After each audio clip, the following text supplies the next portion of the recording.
I guess I never really thought of myself as a creative person before that. But I love making these little videos to cheer up the people I love. So I made you one.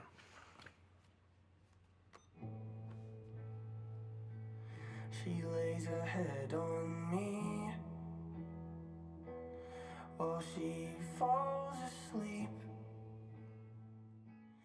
Hello and welcome to another episode of Queer Peer Reviews, where we review queer media good, bad, and ugly. I'm your host, Jamie, and today with me is my co-host, Pam. And on today's episode, we are reviewing Season 3 of Heartstopper. Yay! Yeah! So Pam and I actually binge-watched this show together in 2 days, just so we can get this episode out to you guys. So if you haven't already seen the season, you should probably leave, because this is a huge spoiler alert for you guys.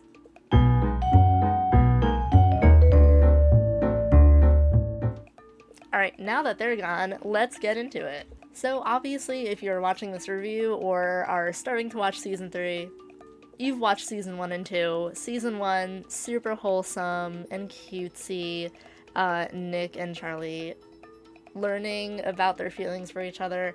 Season 2 was kind of cool because we had the Paris trip and all that stuff, and that was all of Nick's coming out story.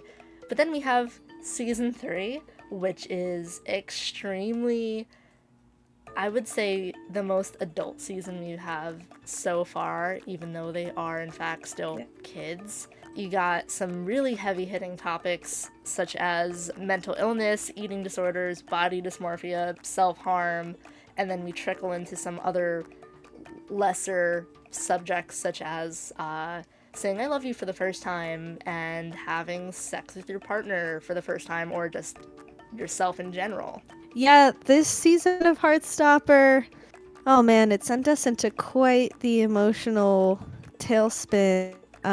We cried the first 4 episodes, like, not non-stop, but like, you know, there were those moments where we just kind of had to pause and be like, wow, I can't believe that character is going through all this, you know, emotional stuff. And we'll keep talking about it as this episode goes on. But yeah, it was pretty heavy. Yeah, even though this season put me in tears and all the feels, I would say it's personally my favorite season so far, as much as I loved all the cutesy stuff, because I think this was so well written and curated and just performed.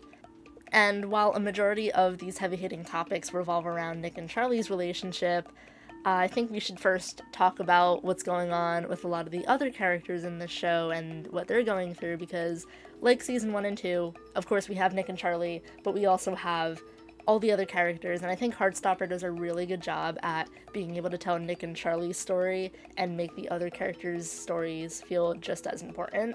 So first up is Tara and Darcy. We left off with them in Season 2 saying I love you for the first time and dealing with Darcy's whole home situation with her mom and being kicked out. So she's living with Tara now, but winds up moving in with her grandmother after, because the lack of space, should I say, starts to become a little too much for Tara. Ultimately, because, you know, it's good to have a healthy space between you and your partner, and, like, you know, boundaries, and that, keep in mind, they're still kids, so they're not them ready for the living U-Haul together yet. is a huge step. Yeah, definitely not ready for the U-Haul just yet. But I think it was really good that they pointed that out in the show. You know, a healthy relationship don't have to be stuck to the hip to your partner. Yeah, and could we also talk about Darcy's haircut and how good they looked? Yeah, so they came out as non-binary, and their haircut was so good. Our jaws were on the floor. I literally had to pause the show and be like, Pam, look at Darcy's hair. It's so good. Yeah, we were freaking out. They look great. I loved that. And I loved that they gave little hints throughout the show, and I was like, do you think that... And yeah, we see that. They're at the zoo, and this woman says, oh, excuse me, ladies, and they go, don't you hate when they call you ladies?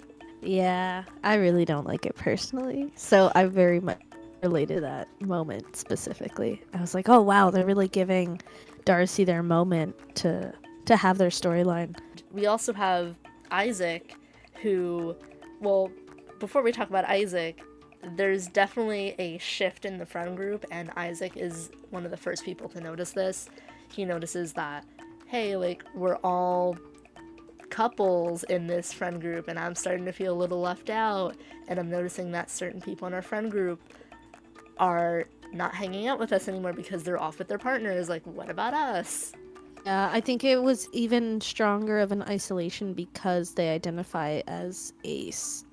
So, like, it hit them even harder because they're like, am I, like, this sucks because I feel like I'm missing out on something even though I know that's not what I want. Mm-hmm. And just because people aren't educated on those topics, he didn't want to have to be the walking dictionary to explain those two terminologies. Mm-hmm. Yeah. But yeah, Isaac winds up having this mini fallout with Tao because he's the one that he kind of has the most issues with because Tao is so obsessed with his relationship with Elle. But the way we got to this point is that Tao and Elle started to want to escalate their relationship in earlier episodes, and that's when we started dealing with Elle's body dysmorphia because she's trans and she's never felt comfortable with a guy enough to take her relationship to that next level.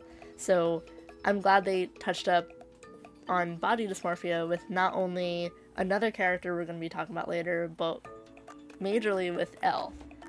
I think we should talk about the interview that Elle did. That was really uncomfortable for her and for the people who went there to support her. Like, she was there to talk about her art, and they ended up just wanting to talk about, like, trans issues and, like, politics and go into her opinion on all these things. And she's like, hold on, I just want to talk about my art. Like, you guys just talked about, I have all these followers on social media. Yeah, and, like, the person who was interviewing her, it was, like, really, I guess you could say, tone deaf of the person that was interviewing her because, like you said, Oh, yeah.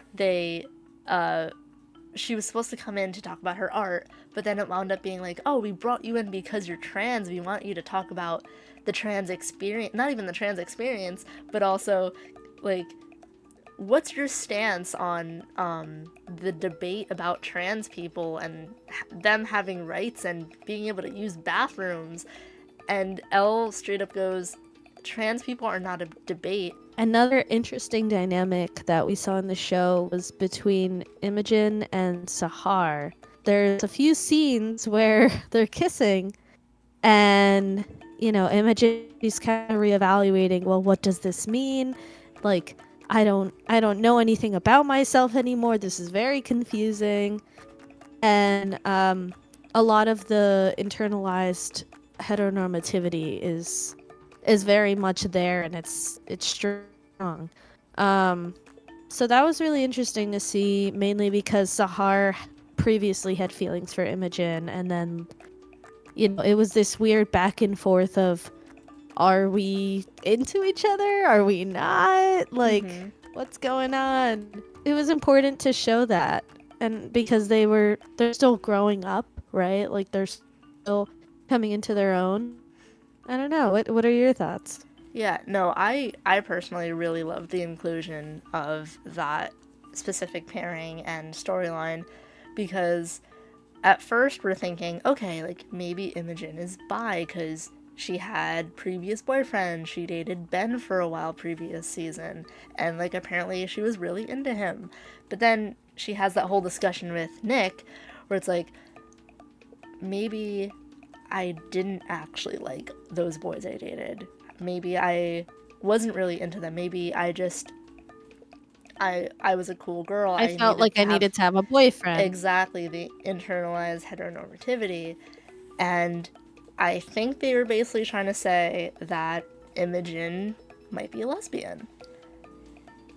And not bi. Because, again, she was saying, I don't think I actually liked them. And personally, I think I may have related to her in that type of situation, because I had a boyfriend in high school. I don't think I actually liked him like that. Sorry, Will.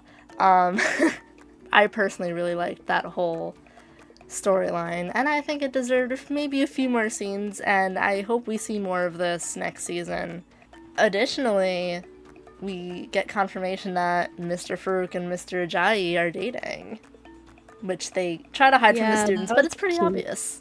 And before we talk about everybody's favorite pairing, Nick and Charlie, we have to talk about our favorite sibling duo, Tori and Charlie.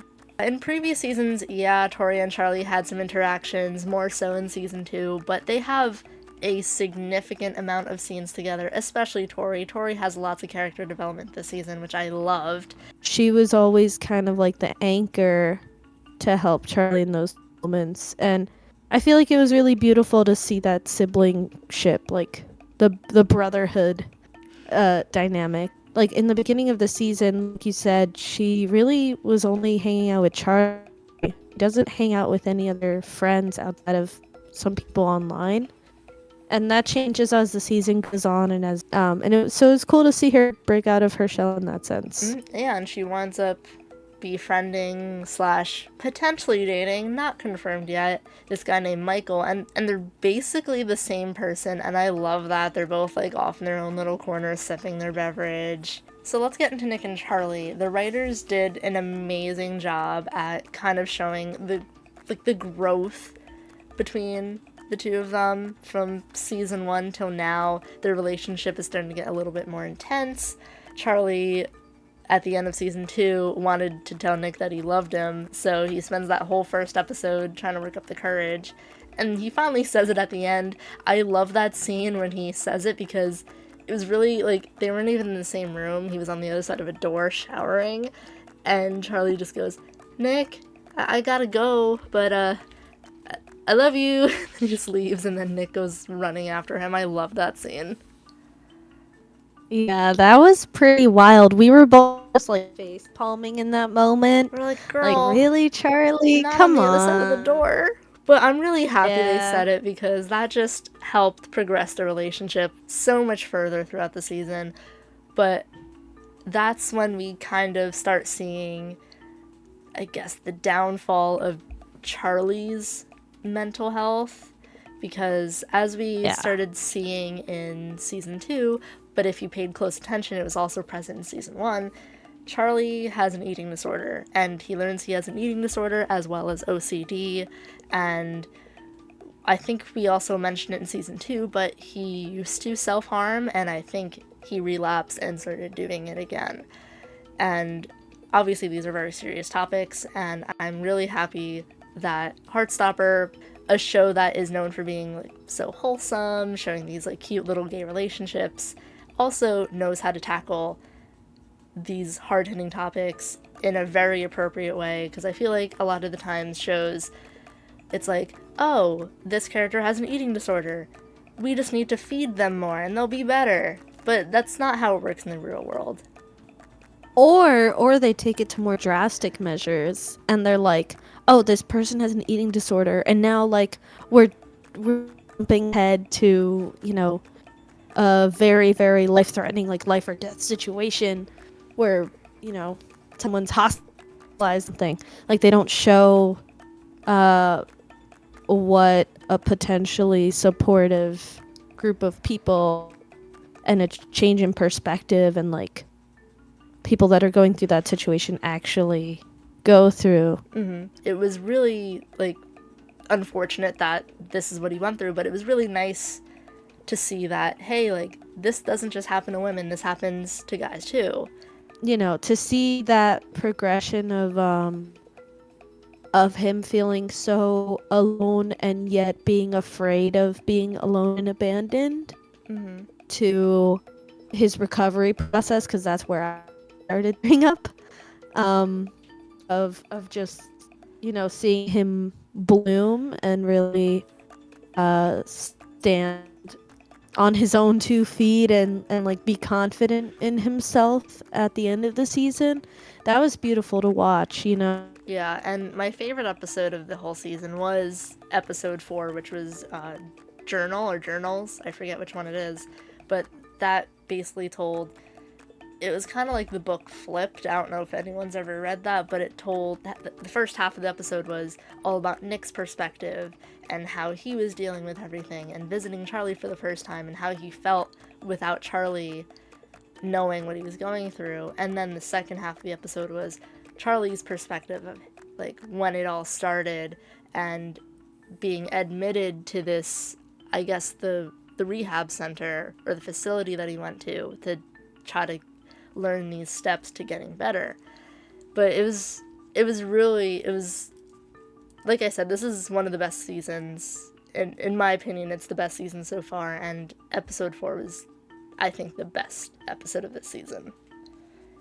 Like writers of the show, in terms of the dialogue and everything, they did it so gracefully.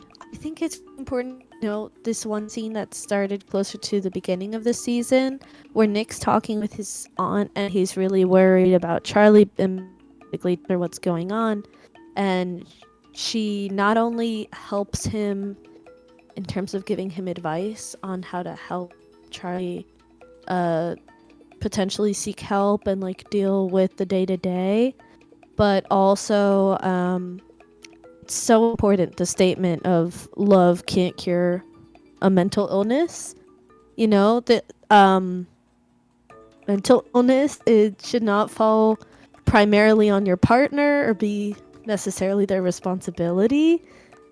And that's why there's medical and other professionals that deal with that sort of stuff. Because she says, like, you know, at the end of the day, you're both 16-year-old boys, you're still growing up, and that can't fall on the shoulders of one person, you know? So I think that, and seeing support from his family, but Tori helped him through it. I think that's really important to note. That can do wonders for people in those circumstances. So, and like I said at the beginning of our talk today for this episode, while the season did make us cry a lot and it was very sad to see the characters go through all these different types of things, it is the best season so far, and I'm really happy that they talked about all these topics. But besides all those heavy topics and the fact that they said I love you for the first time, the relationship does severely escalate.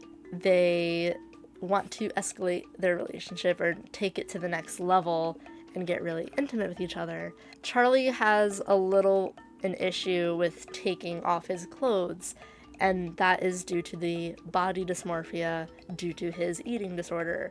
They were able to overcome this issue and take their relationship to the next level, which I was like, whoa, here we go. I feel like said in the beginning of this episode, they got pretty adult. There was cursing. There was a lot of doing it. There certainly was a lot of doing it. Lots of making out, lots of doing it. Yeah. So this season was the bumpiest ride for sure of Heartstopper.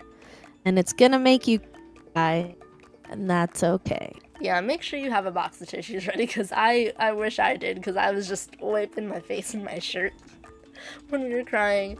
Oh. But yeah, definitely check out this season of Heartstopper if you haven't already. And if you watched this video without watching the season, I'm sorry for spoiling it for you. We gave you a warning. But anyway, thank you guys so much for watching. Down below, we have links to our Ko-Fi. Please donate to our channel so we can keep doing this. Have you noticed that we're not in a space anymore? We're doing this virtually. We lost our space. So, help us out. Help this channel keep growing. Don't forget to subscribe, share this video, comment down below what your favorite moment from this season was, and we will see you next time. Bye. Bye.